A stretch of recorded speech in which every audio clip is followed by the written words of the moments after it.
이 시간에는 홍수에 대해서 함께 생각해 보려고 합니다. 홍수. 홍수가 나면 온 세상의 모든 물건이라고 하는 것은 다 떠밀려 내려가게 됩니다. 집은 파괴되는 것은 물론이고 심지어는 사람이나 가축들도 떠내려가게 됩니다. 어려서 홍수가 나서 그 가축들이 떠내려가는 모습을 저는 본 적이 있습니다. 홍수는 삽시간에 물밀듯이 모든 것을 휩쓸고 가는 그런 힘이 있습니다. 또 홍수는 갑작스럽게 예기치 않게 물이 범람해서 생기는 것을 말합니다. 급물살에 모든 것이 순식간에 떠내려갑니다. 홍수가 발생하면 농경지나 가옥 이런 것들이 침수가 되어서 피해가 발생하는데 갑작스럽게 물이 불어나기 때문에 매우 위험합니다. 성경에서도 또 마음의 세계에서 홍수는 무엇을 의미하는가? 홍수라고 하는 것을 얘기하려면 노아의 홍수를 말하지 않을 수가 없습니다. 노아의 홍수는 온 세상에 비가 가득 차서 순식간에 온 세계를 다 뒤엎은 사건입니다. 비가 40일 동안 쉬지 않고 내려서 급류가 발생하고 아주 물에 모든 사람들이 파묻혀버리게 되었던 사건입니다. 비라고 하는 것, 물이라고 하는 것은 본래 영적인 의미로 진리를 의미하는데 이게 반대로 말하면 거짓을 의미하기도 합니다. 그러니까 노아 홍수 사건은 온 세상에 거짓이 뒤덮은 사건입니다. 거짓이 축적이 되어서 온 세상에 편만하게 된 겁니다. 이 홍수의 그 시험도 무서운 시험이고 또 시험 중에는 바람의 시험도 있습니다. 태풍의 시험. 폭풍일 때에는 토네이도처럼 모든 것을 휩쓸고 떠내려가고 내동댕이 쳐버리지만은 반석 깊이 뿌리 깊게 박힌 나무나 이런 것은 폭풍에 견딥니다. 그러나 홍수는 이 모든 것을 다 삽시간에 다 쓸어가 버리고 맙니다. 그러면 이 홍수의 시험을 만날 때 우리 인생에서 홍수의 시험을 만날 때 우리들은 어떻게 해야 될까요? 그것은 반석 되시는 주님을 의지해야만 이 시험을 이길 수가 있습니다. 홍수라고 하는 급물살에 떠내려가지 않도록 하기 위해서는 또한 노아의 방주가 필요합니다. 성경에는 이런 말씀이 있습니다. 하나님께서는 노아에게 세상은 이미 막판에 이르렀다. 땅에는 그야말로 무법천지가 되었다. 그래서 나는 저것들을 땅에서 쓸어버리기로 하였다. 너는 전나무로 배 한 척을 만들어라. 배 안에 방을 여러 칸을 만들고 안과 밖을 역청으로 칠해라. 그 배는 이렇게 만들도록 하여라. 길이는 300자, 나비는 50자, 높이는 30자로 하고 또 배에 지붕을 만들어 한 자 치켜 올려 덮고 옆에는 출입문을 내고 상중하 3층으로 만들어라. 내가 이제 땅 위에 폭우를 쏟으리라.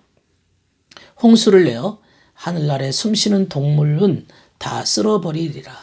땅 위에 사는 것은 하나도 살아남지 못할 것이다. 창세기 6장 13절에서 17절의 구절입니다. 이 노아 방주에 대한 구절인데요. 인간에게 홍수가 찾아온 겁니다. 홍수는 거짓이라고 말씀드렸죠. 노아 시대에 거짓이 물밀듯이 모든 사람을 그만 덮어버린 것입니다. 그 이전 사람들은 노아 홍수 이전의 사람들은 에덴 동산에 살던 사람들이 쫓겨난 사람들이었습니다. 그러나 이제 노아 홍수 이후로부터는 사람들의 모습이 달라지게 된 겁니다. 변질이 된 겁니다. 대고 사람들은 그래도 영적으로 총명했습니다. 그러나 그들이 그 선악을 알게 하는 지식의 나무의 열매를 먹고 난 이후에 다시 말해서 하나님이 주신 진리를 자기 마음대로 자기 멋대로 고집함으로 인해서 타락이 시작이 되었습니다. 결국 거짓이 들어왔고 이런 거짓은 영적 생활을 파괴하는 홍수가 될 때까지 점점 불어났습니다. 거짓이 확장된 거죠. 거짓이 불어나서 결국에는 파멸에 이르게 된 것입니다. 결국 한마디로 말하면 제 멋대로 인생을 살다가 홍수라고 하는 거짓에 침륜되어 버린 겁니다. 그런 꼴이 되었습니다. 인류의 역사 가운데서 거짓에 모든 사람들이 다 빠져버린 참혹한 지경에 떨어진 겁니다. 그러니까 진리를 거짓으로 다 변질시켜서 사람들이 자기 소유처럼 여기고 그래서 거짓이 물밀듯이 밀려와서 완전히 인류가 파멸에 이르게 된 사건입니다. 지구상에 존재하는 모든 인류가 다 그렇게 됐나요? 그렇지 않습니다. 그 중에는 소수의 사람들이 있었습니다. 주님께 순종하려고 의롭게 살려고 했던 그러한 노아와 그 가족들이 있었습니다. 이들은 주님께 순종해서 얻은 그 상태가 바로 방주라고 말합니다. 방주로 인해서 거짓의 홍수를 피할 수 있게 되었습니다. 거짓이 어느 정도 밀려왔는가 하면 40주야로 비가 내렸다 그랬습니다.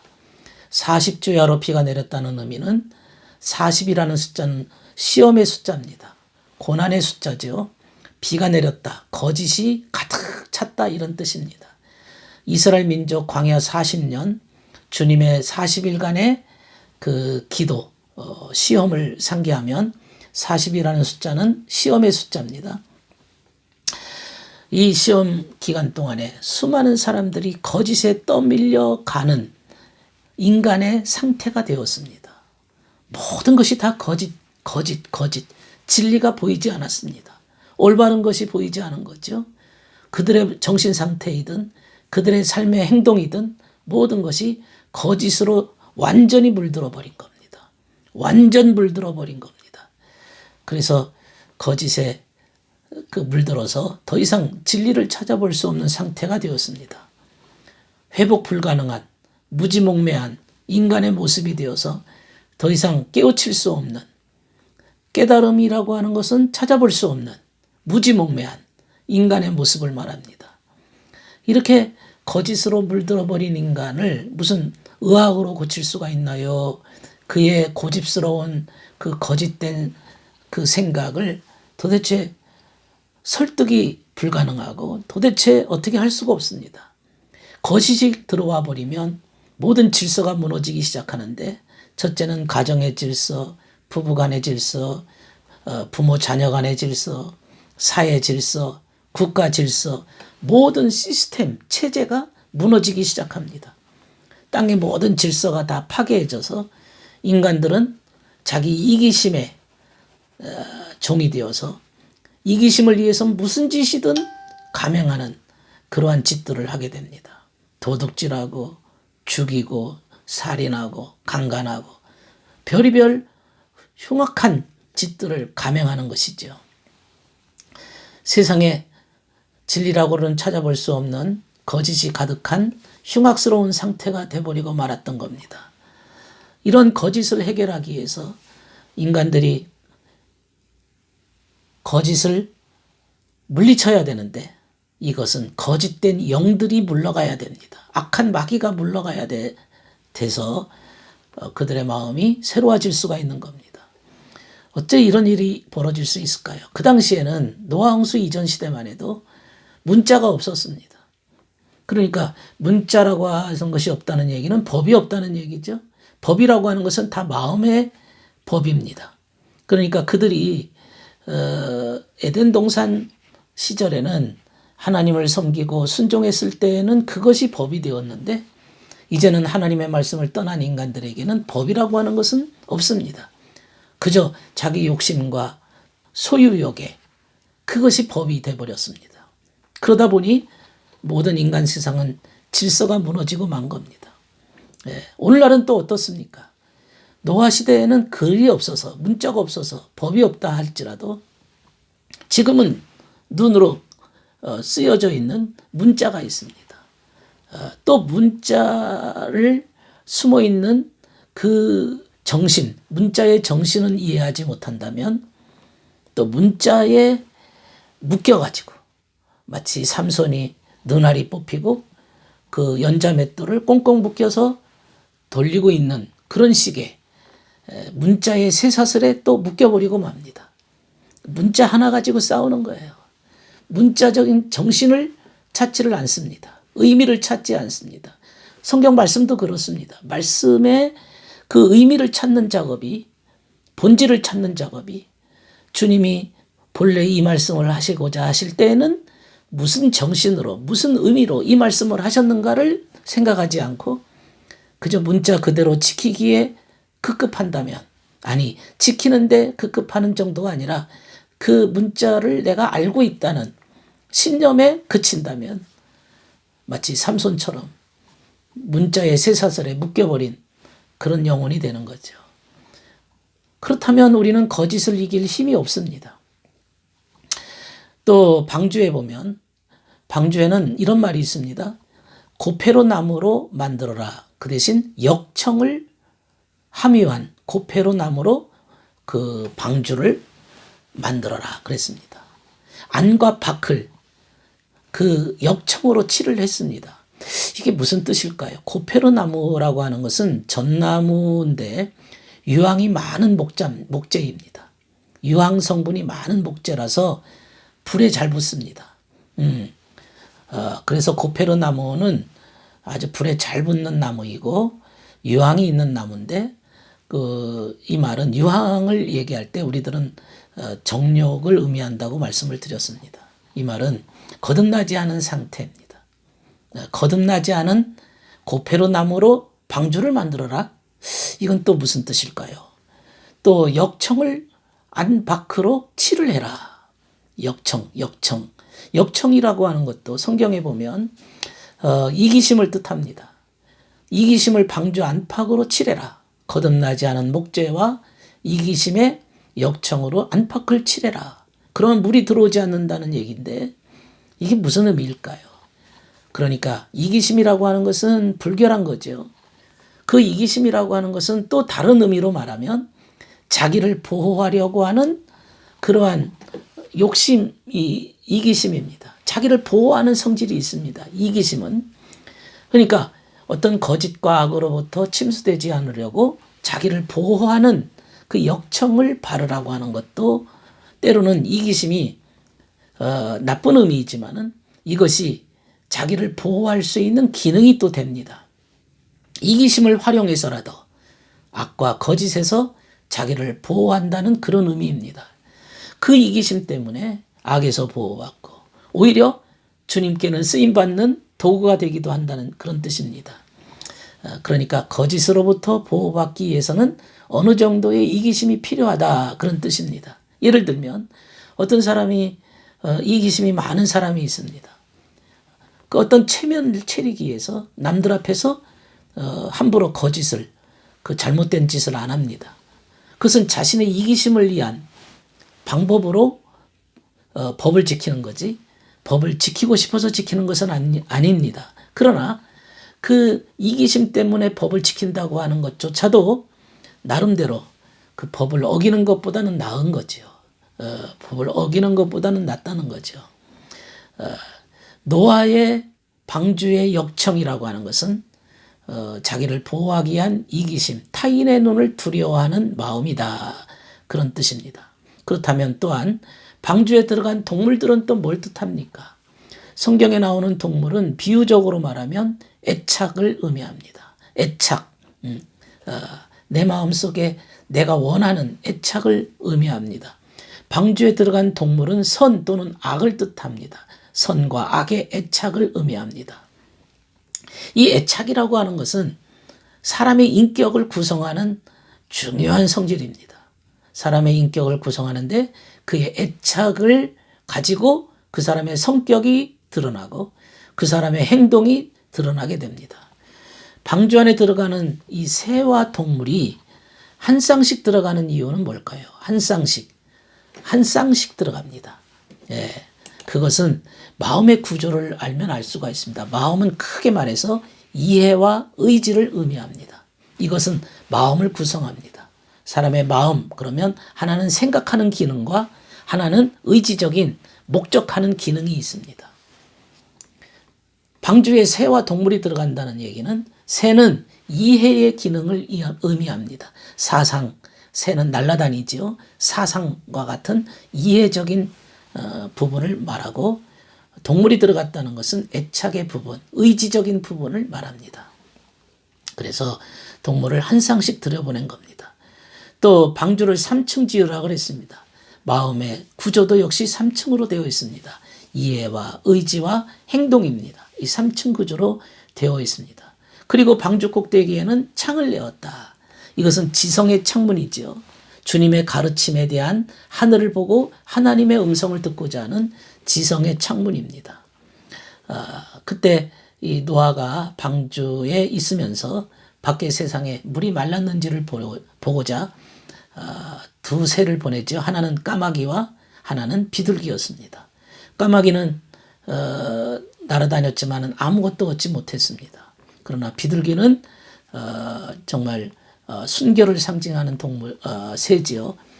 나중에는 올리브 잎사귀를 물고 들어왔습니다. 올리브라고 하는 것, 이것은 선을 의미한다고 식물편에 제가 말씀을 드렸습니다. 올리브 나무, 주님을 섬기고자 하는 그 선에 대한 지식인데 그 잎사귀를 들고 입에 물고 왔다는 것은 어떻게 주님을 섬길까 하는 그런 마음을 가지고 방주에 날아 들어왔다. 우리가 하나 더 알 것은 홍수전에 노아가 방주에 들어가던 날까지 사람들이 먹고 마시고 장가들고 시집가고 있으면서 홍수가 나서 그들을 다 멸하기까지 깨닫지 못하였다. 인자의 임함도 이와 같으리라. 마태복음 24장 38절 말씀입니다. 이 종말 교회를 노아 시대에 비유를 했습니다. 사람들이 깨닫지 못했다. 깨닫지 못했다는 말은 진리를 알아보지 못했다. 진리에 대한 인식 작업이 없었다. 교회의 황폐한 모습입니다. 사람들이 먹고 마시고 시집가고 장가갔다 그랬습니다. 그것은 그 시대의 모습을 의미합니다. 먹고 마셨다는 것은 자기 것으로 삼았다 이거죠. 소유욕을 의미합니다. 시집가고 장가들었다 이 말은 시집가고 장가갔다는 것은 연합작업이죠. 남녀가 하나 되는 작업인데 무엇과 무엇이 연합되었느냐? 사상과 의지, 거짓과 악이 하나가 된 거죠. 한편이 된 거죠. 악과 거짓이 한편이 되어서 도무지 진리를 깨닫지 못하는 그러한 모습이 되었다. 그게 노아 시대의 모습이었다. 그런 뜻입니다. 거기서 방주라고 하는 것은 하나님의 말씀을 의미합니다. 방주, 그 거짓의 사나운 풍랑 속에서 그 하나님의 말씀의 방주 위에 있어야만 우리가 시험을 이길 수 있는 은신처를 제공받게 되는 겁니다. 이 노아의 방주, 모세의 작은 상자, 갈대 상자, 그리고 광야의 언약궤 이런 것들은 다 같은 의미입니다. 그 속에 하나님의 말씀이 있고 생명이 들어있기 때문에 생명이 있다는 것은 우리가 살 수 있는 희망이 있다는 그런 뜻입니다. 노아가 이제 방주에 들어갔습니다. 노아의 방주의 문이 닫히는 순간입니다. 이때는 언제일까요? 세상과 분리되는 순간이고 이제는 물과 분리되는 것입니다. 이것은 악과 선이 분리되는 순간입니다.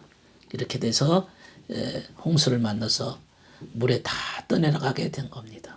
거짓의 범람 속에 모두 다 시험이 들어서 빠져버리게 됐다는 얘기입니다. 인자의 임함도 그렇다. 기독시대의 종말도 홍수를 맞이하는 것처럼 그런 모습이 될 것이다. 그러나 예전에는 물의 심판이었지만 이제는 물의 심판이 아니라 불의 심판이라 그랬어요. 불로. 온 종말은 불로 맞이할 것이다. 불이라는 것은 뜨거운 열정, 사랑이죠. 모든 사람들이 자기 사랑의 불덩어리의 재앙에 이제는 모두 다 휩쓸려 버리게 된다는 그런 종말의 모습을 우리에게 경고하고 있습니다. 오늘은 홍수에 대해서 생각해 보았습니다. 우리가 이 시대에 과연 모든 사람들이 거짓 속에 파묻혀 있을 때 정말로 하나님을 섬기는 자들은 어떤 모습을 가져야 될 것인가를 한번 생각해 보는 그런 기회가 되기를 바랍니다. 감사합니다.